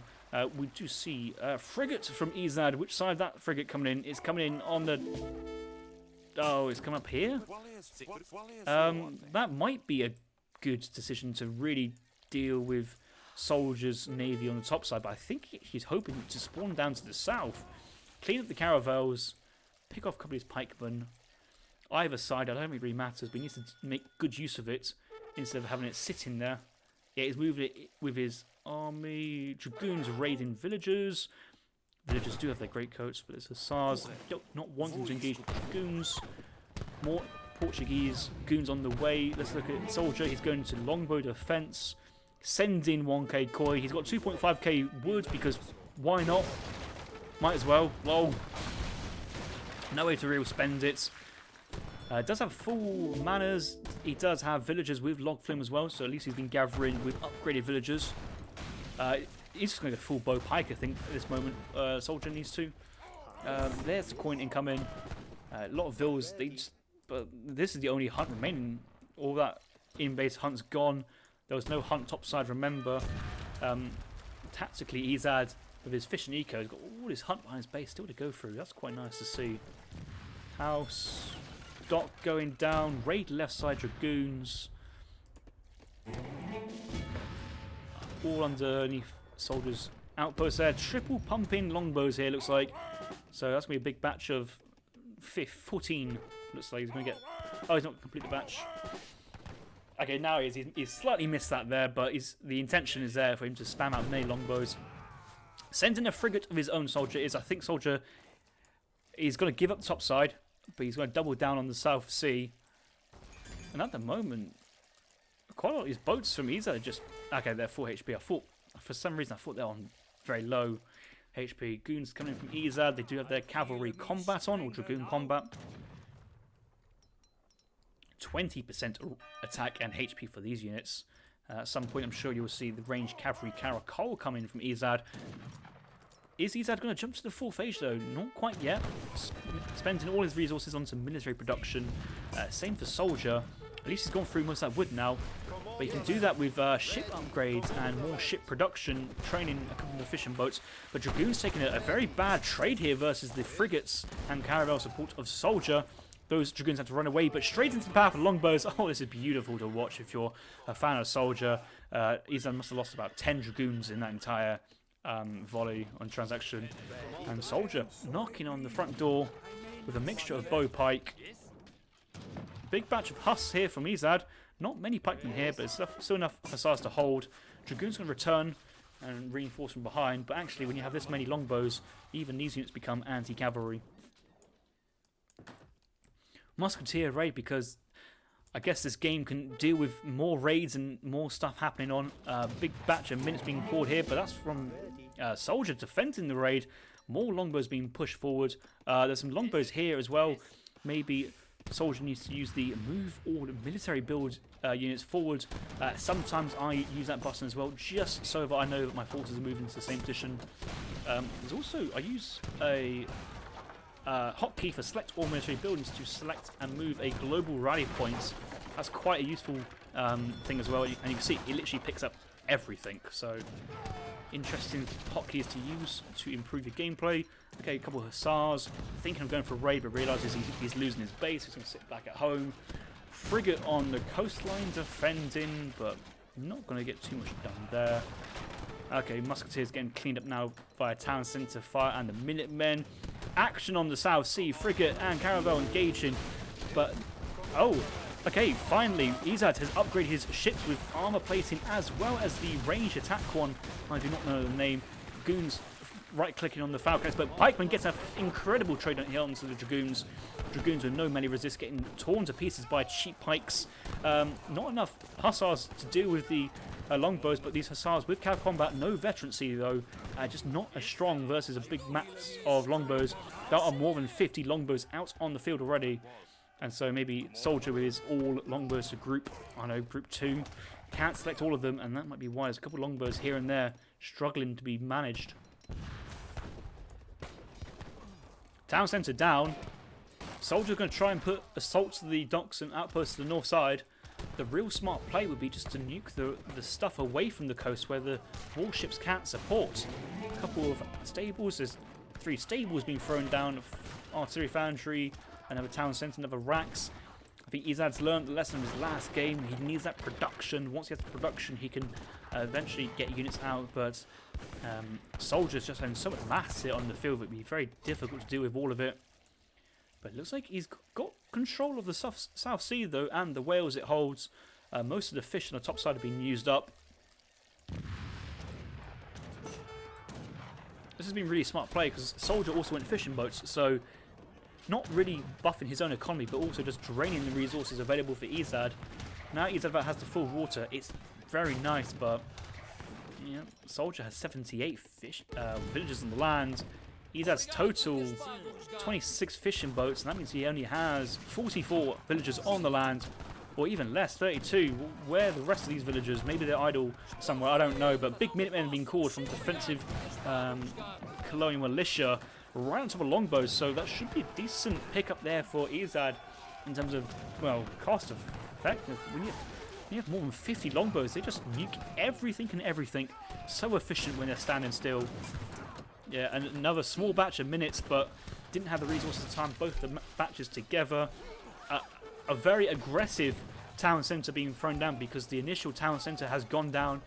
Soldier can build buildings in Ezad's base if he chooses to, and maybe dropping a couple barracks on top of this coin mine just for the location, if anything, would be a decent idea. Maybe forward artillery foundry into petard spam is also another potential idea.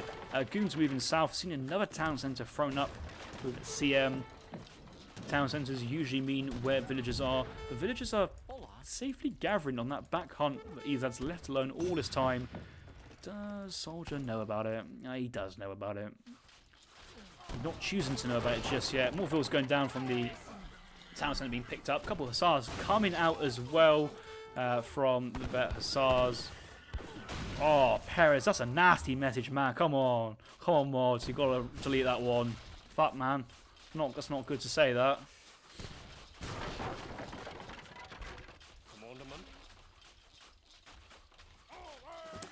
Goon's moving right side as well. Gonna pick some villagers.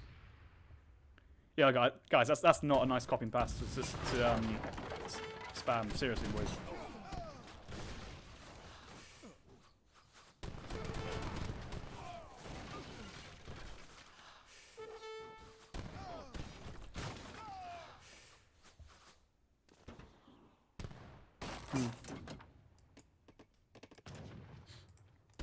Double batch of Hussars being trained from the vet Hussars down to the south. Ooh, let's take off that fog of war, see what else is going on. Cav combat now coming from soldiers. Food count's a little bit low, but it looks like the GG has been called out. And Soldier has won that game. So well played, Soldier. Soldier's going to get that stuff. Oh, no, I've gone the wrong way. I've gone the wrong player. Soldier's 2-1.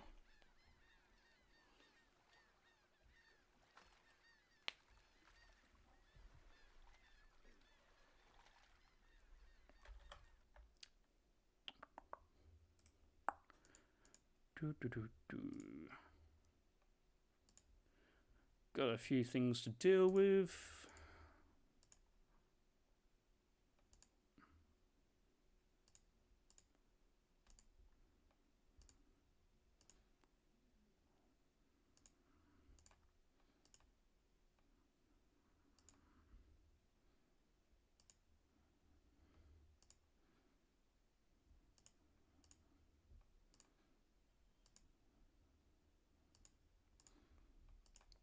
Is there any more copy and paste of that? Copy and... Oh, come on, Riot, really? It's you? I can't even time you out because you're a mod. Come on, Riot. Jesus Christ. It says you can't time out a moderator Riot Coke because he's Riot. Oh, come on. Whatever, guys. Don't need that. Hey, military population in that game. Military population early on, big fat 0 for both players, but it's not because they weren't trained military, it's because they were going full on the actions on the naval combats there for both players. So a lot of that action early on was on the water, but eventually Soldier was the first person to train military units, and these early units were Hussars, getting some really, really strong... I'm trying to get as many as I can, but I'm busy doing my own job, so you have to get other mods to time those up. But I don't like people really saying negative things about other players, especially when they're trying their hardest. And also, there's prize money out on the horizon to get, but if they're not getting the prize money, they're still doing it for the enjoyment and for our entertainment. So I don't really need people being toxic in the chat saying, oh, how the hell did Ezad qualify for this? So, don't need that, boys. Don't need that.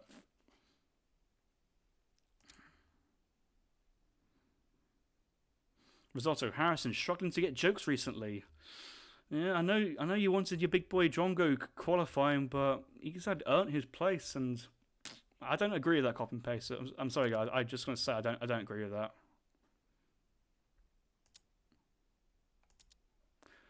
Anyway, all resources in favour of Soldier, looks like, but really with that pressure in that early to mid fortress, Soldier managed to eke out a stronger eco lead, but from that position always had the military to put Ezad under pressure, and Ezad was always trying to pump units out to defend himself, but never had that military mass to convert it. So if Ezad was able to hold out a little bit longer, keep some of his units on the field, and then have that stronger eco to defend behind, it should be even better.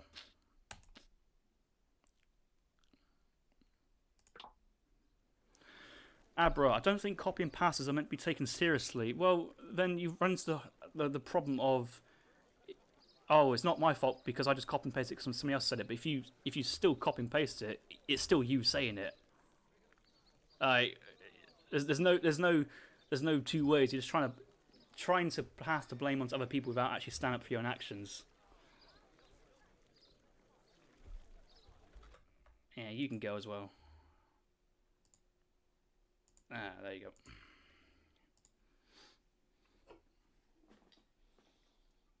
go. Right. Game number 4, Soldier Ezad. Let's do it.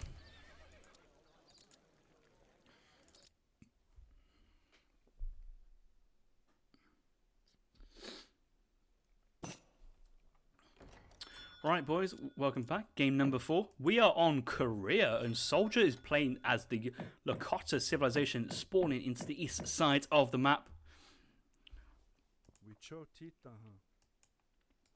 Ezad spawned to the west side of the map in the color red, playing as the Japanese.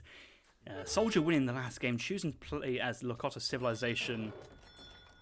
And then Ezad deciding to Civ counterpick with the Japanese, but the amount of times I've seen Lakota dunk on Japan recently, I'm not too sure if this is the strongest counterpick on the cards here for Ezad.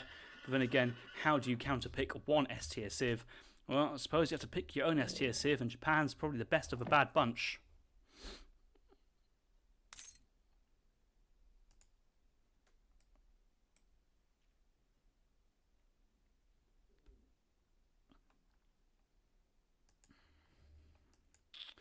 I'm just going to turn chat off. I don't need to see that shit. Fuck that. Right, back to the game. Let's see what's going on. Soldiers train villagers. Let's see what's gone on. He managed to get the train post down. Did he go and get that? Where's the chat log? I can't get the chat log, unfortunately. I just wanted to check how much wood did he chop. Managed to chop down 20 wood there. So it looks like Soldiers picked up an 80 wood treasure. You know, Korea is one of those maps which does have quite a lot of wood treasures out on the map. But imagine to only having to chop 20 for his Age 1 trading post here. Meanwhile, Ezad, moving to the north side of the map as well, has scouted himself his own 75 wood treasure. Has he scouted it? Yeah, it might just be on the outside of his range. No, yeah, scouted it. But managing to get that shrine down before being population blocked and housed. Gone for the consulate strategy. Double check, which is behind his base. Will he send Kami or will he send fishing boats? Boats, maybe a tactical shipment here. Yep, 1v1 boats is his deck. I'm going to send 3 boats first card. Double stun on the Tigers, which is pretty nice. Going to pick this off. 75 wood. And with that Portuguese consulate, that should help him get another shrine. And I think he's already calculated how much wood he needs as well. So Ezad is on the money today in terms of working out how many shrines he needs. Gonna pick off those Tiger. Picks up the treasure before the Lakota Explorer moves in to sweep in and steal the treasure. Especially with a name saying, "I'm lame, sue me." But the Soldier is going to put pressure on this Japanese monk. But luckily for Ezad, if he wants to, he can always poof back to the town centre and get away from this explorer. And he chooses to do so there and then.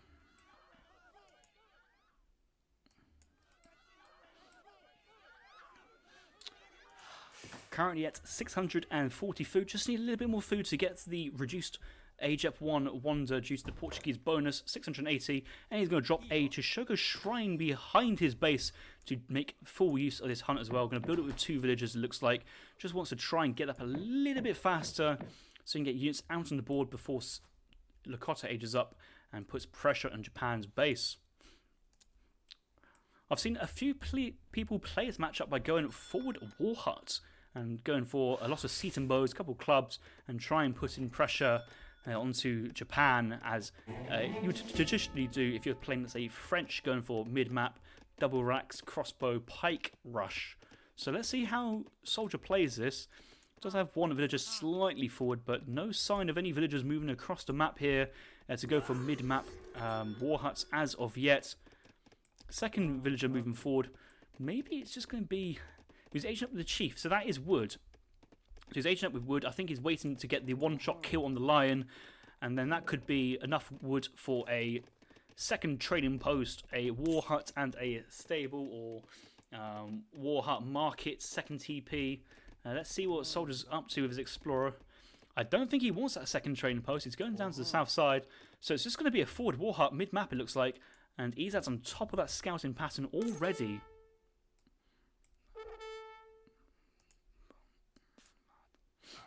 Oh, look at that quad kill there from the Explorer with his special attack. Well, it's not special attack. He does have a hand attack, but with an area of effect damage. Very, very strong versus low HP Treasure Guardians. The Lakota and the Indian Explorers having very similar attack stats. Okay, there's the forward war hut. South side of this middle TP. Gives him options to go for that trading post line at a later point if he chooses so. But it looks like, in the meantime, throwing down a tribal marketplace onto the coin. Almost forgot you have to pay wood to mine coin as the Lakota market and hunting logs down early. And enough wood behind to get a unit in queue. Looks like on the wood he's going to chop up. First card behind this, 5 villagers. Won't need any of the wood for housing, so he can put all 400 of those wood crates he's got on the floor into military productions. And going to open up with war clubs here. Maybe put pressure on these 2 shrines he has scouted. Or has he scouted? He hasn't scouted this technically, but he can see the deers are there in that formation if he does pay close attention. But this shrine to the south has definitely been scouted. Soldier moving in, just checking the Egypt shrine, seeing Portuguese consulate, Sugar shrine, 1 rack's been thrown down. And this is going to force Soldier into an early corral already. So just 5 war clubs and corral instead of 10 war clubs as perhaps. And then maybe just go into pure axe spam. We'll have to see. Seats and Bows is his next card after the 5 villagers. But it's only out of any more wood to train any more bows or clubs from the war hut. But I think he's just going to get the stable down and go into cavalry production with his coin gatherers and his food hunters in base. Again, a lot of hunts being killed here by Soldier, but I suppose it's not too bad actually. Minimize how far these hunts go, and we all know that the hunts in D they run so far away. So it would be nice to, yeah, I think it's fine for the time being. I'm sure he'll keep a watchful eye on how the hunts move on. Anyway, middle shrine has been scouted by Soldier. It's going to go up to the top side and put pressure on it.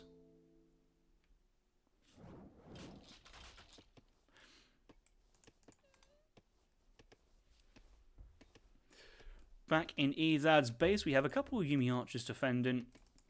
Going Yumi archers is very risky in the face of a Lakota player. I hope that Ezad's going straight into the Japanese consulate here. Yeah, he's going to ally himself with Japan and go straight into clubman production. Yeah, 5 clubs queued up and going to Yumi archers. So essentially the Japan variation of the bow pike defense. Will those clubmen get out in time before the axe riders ruin Ezad's day? Soldiers training another axe, sending 4 axe. Okay, now sending coin.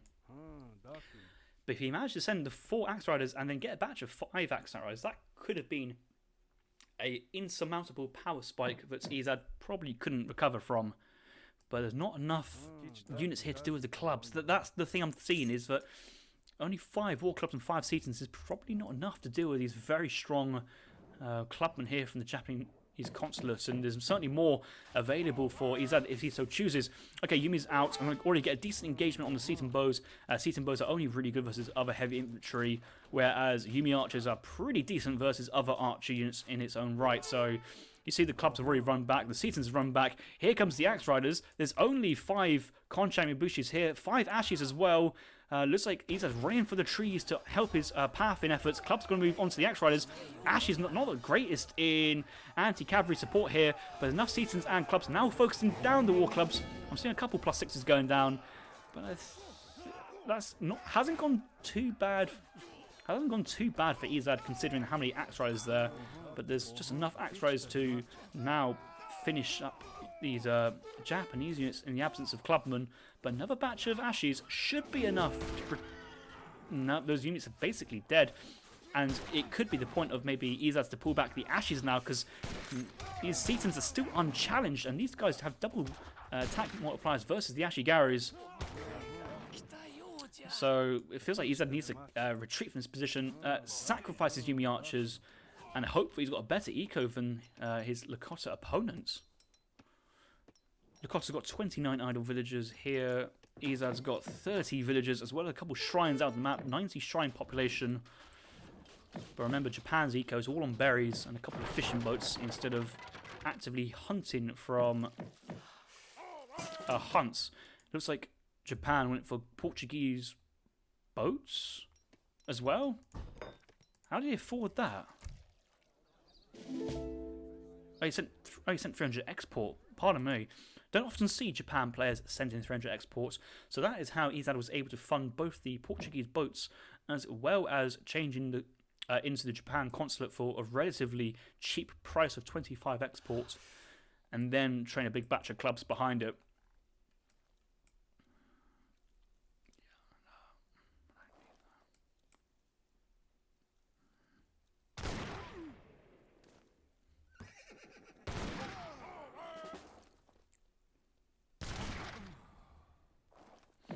Nice Ashy raid there from Ezad. Picking up 3 villagers there from Soldier.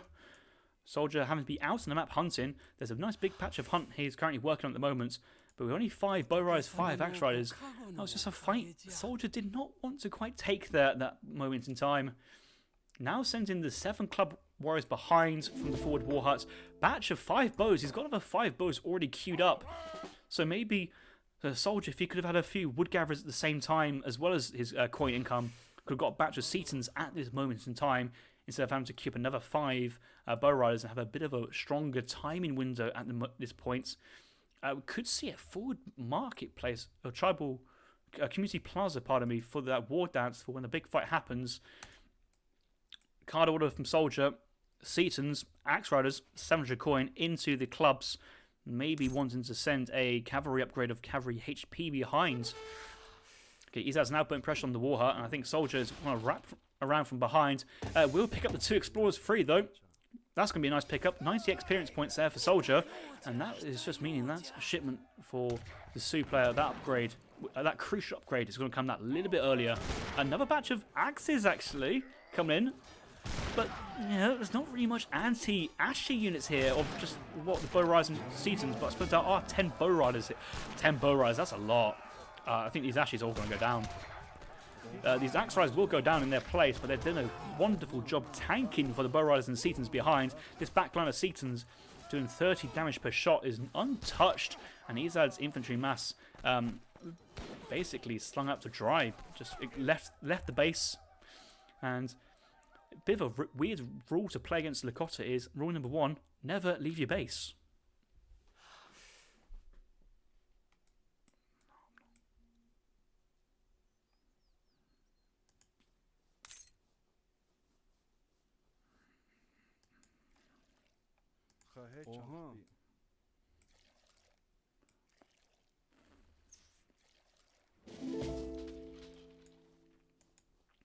Wood has been sent behind for Soldier.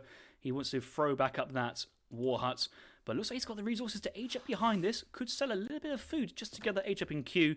Could sell it at a pretty decently efficient rate. At the moment, his town centre is training another villager, but it could be on the way to the 3rd age by now. And would he age up with the messenger? I think he would age up with the wise woman buffaloes at this point, just to give you a secure source of food in the 3rd age. And that hunting bonus is always appreciated. Yeah, I think he was just sell. Once this villager has been completed, he'll realise it's time to go up, so he's going to do that.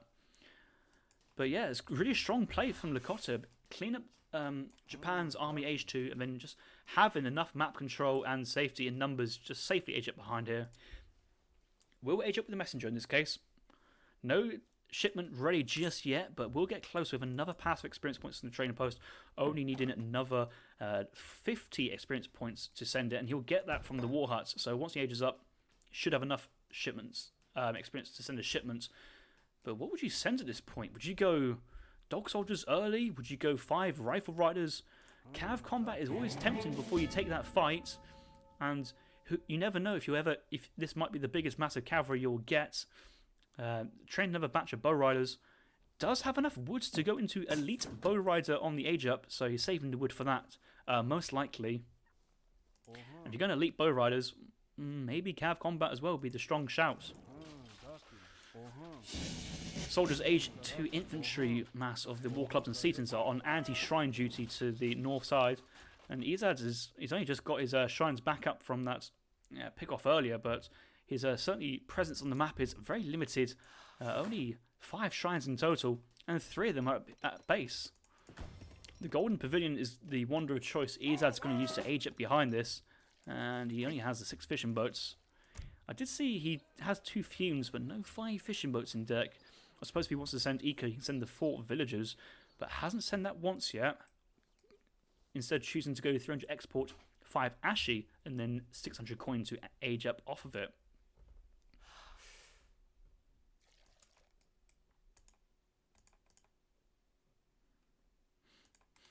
Here come the rifle riders from Soldier.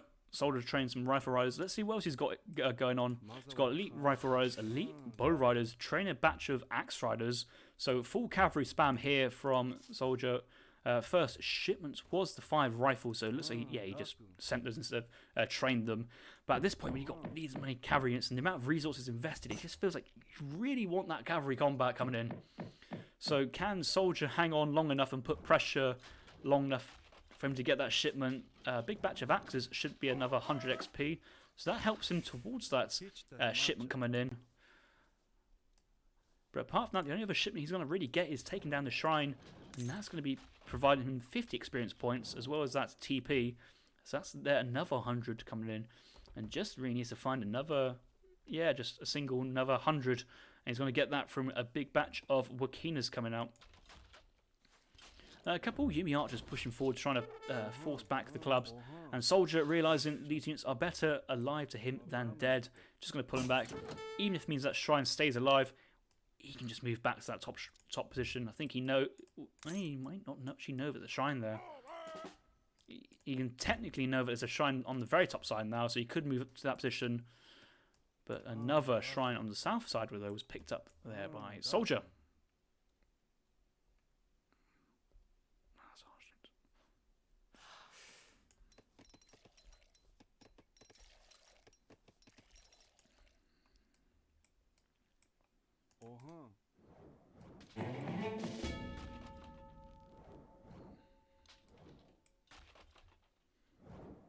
Cav combat coming behind this from Soldier, looks like. So yeah, Soldier is waiting for that Cav combat power spike.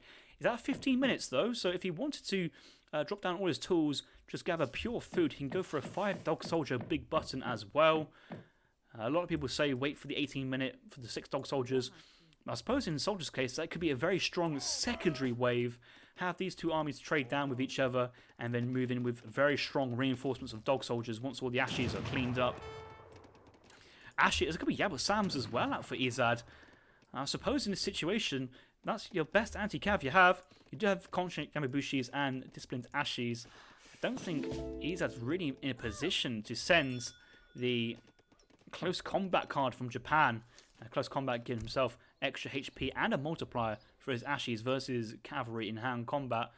But most of these cavalry units here from Soldier are ranged cavalry units. We have the rifle riders and the bow riders, and the total mass here from Soldier is looking to be 13 bows and 15 bow riders and 13 axe riders. Only the 5 rifle riders. I would like to see more rifles though. He has a lot of coin, and at this point I'd rather be training more rifle riders than axes. He's only got the 1 stable. That's probably why he can't pump out too many more units. But rifle riders here will just utterly demolish what Japan's got. Hard counter to the Ashes, the clubman as well. Ezad trying to go for a town centre onto the south side, but that's not going to happen. Siege Dance coming in for this Lakota player. Siege attack of only 29. How many people are dancing? You know, 1 dancer is not enough. You need more. More do arrive on the field. But that town centre should have been down already, and the villagers already killed, and Lakota retreating. But now there's Minutemen coming out, armies joining behind. Soldier has to abandon his retreat, change his attack to War Dance. War Dance is now in place. Look at this, rifle riders would have melted everything that Ezad would have had. Okay, Ezad does now have a larger mass of Yumis, 16 disciplined Yumis behind this. But yeah, Soldier's giving Ezad time at this moment. I'm not feeling that. Soldier's now waiting for the big button. It feels like he's waiting for a big button or a sanity support for his axe riders. Yeah, I suppose you have to go sanity support at this point. But I still probably would have preferred Cav HP into dog soldiers instead of saving up 1k coin and going sanity support and spending 1k resources that way. But it's on its way. 6 more axe riders plus the 20% HP for your cavalry. Well, just for your axe riders, but otherwise, if you went the Cav HP and then instead of having 1k coin, 1.5k food, you can go for the 5 dog soldiers, and then the 15% from all cavalry HP with the cav HP card to send in place. So I would prefer that way of doing it, but that doesn't stop soldier from sending a stronger big button as the game goes on. Town centre being repaired. That's quite nice. Wall going down in a really nice place as well, in between the trees. Pathing around this would be a bit of a nightmare, and would have to force a soldier to siege the wall down while your infantry attack from behind.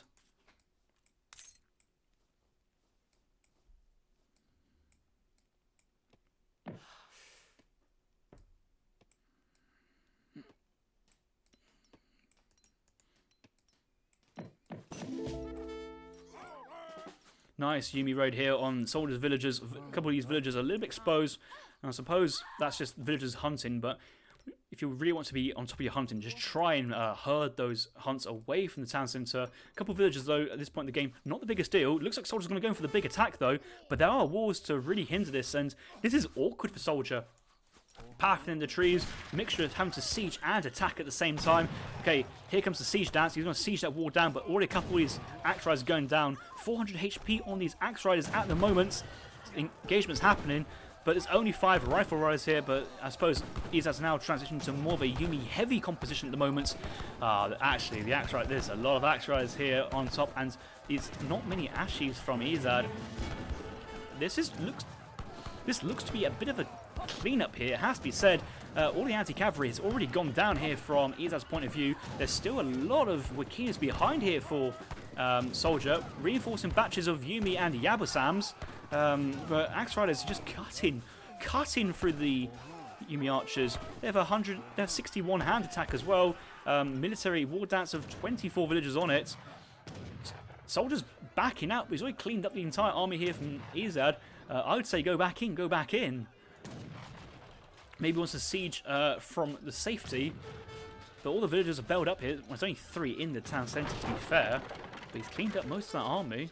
Waiting for more reinforcing Wakinas. Cavalry HP about to hit the field as well. 7 axes, but still 10 bow riders on the field. The bow riders should be able to overwhelm the Yabasam archers. But Wakinas are going to move through and going to basically pick these units off in a cost-effective way.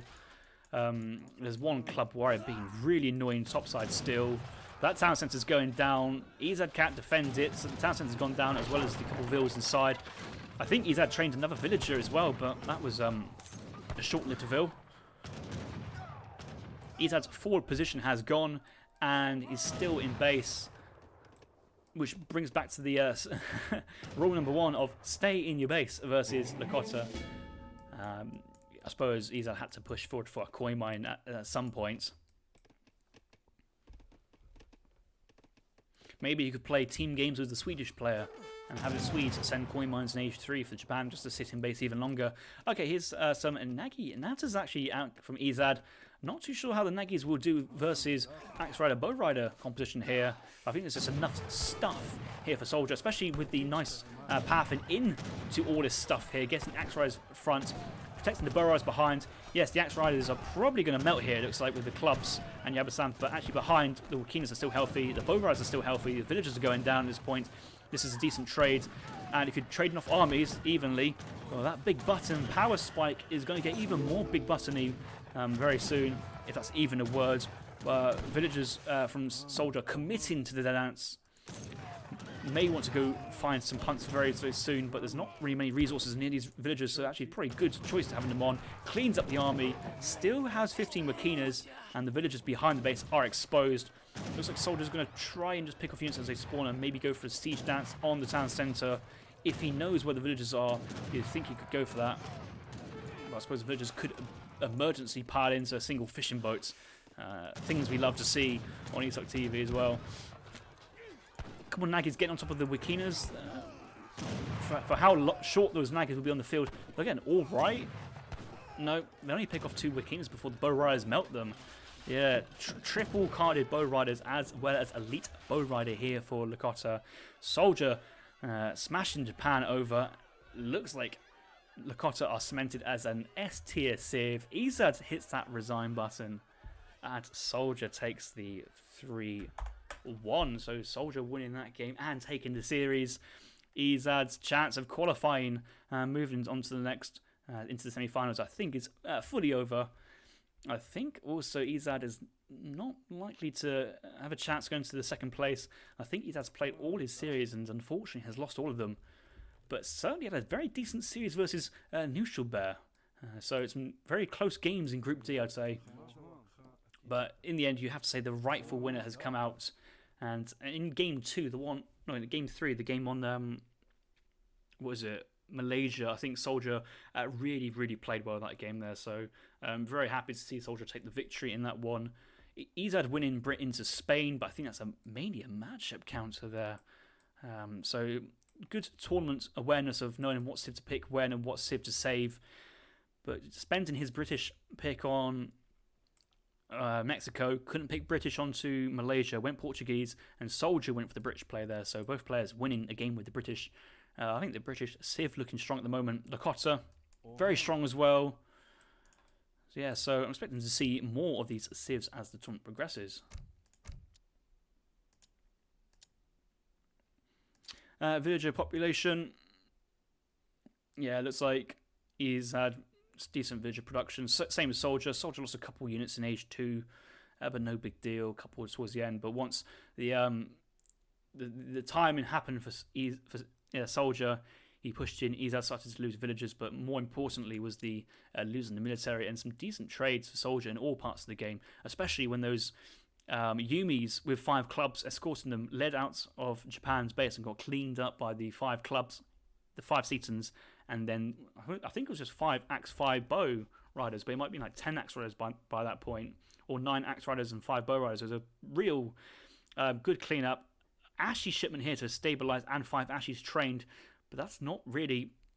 It wasn't enough to deal with Soldier's army. Soldier just went back, aged up behind, and then remassed with stronger H3 units and just came in with more stuff than Japan. Ezad took a decent fight in terms of positioning and just being awkward with sitting in between the Koi Mine, Town Centre, walls, the trees. But the War Dance came in and with more military and the multiple cards stacking on the Bow Riders and Axe Riders. And Ezad not really having too much of an anti-cav force going Yumi heavy. Could have gone more Ashes, maybe into close combat. The army just fell apart. The Town Centre came back in for seconds, got a slightly better trade. But when I say slightly, until Ezad lost all the military at that point, Soldier still had some sort of presence, and the big button still yet to be called. The Soldier still had that massive power spike up his sleeve. Ezad having more economy than Soldier throughout the entire game and having a higher rate of income, it looks like, especially in the third age, once Japan's eco's kicked off a little bit. But eco doesn't mean anything if you can't get the forces out.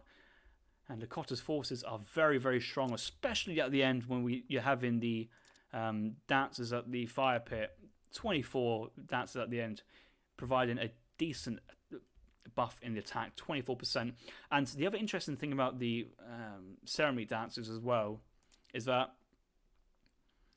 if you go for attack dance onto your Su unit, we have the base stat plus all the upgrades, and then that final stat there is then multiplied by the percentage of increase from the fire pits. So the effects are multiplicitly stacking on top of each other instead of being additive like upgrades are.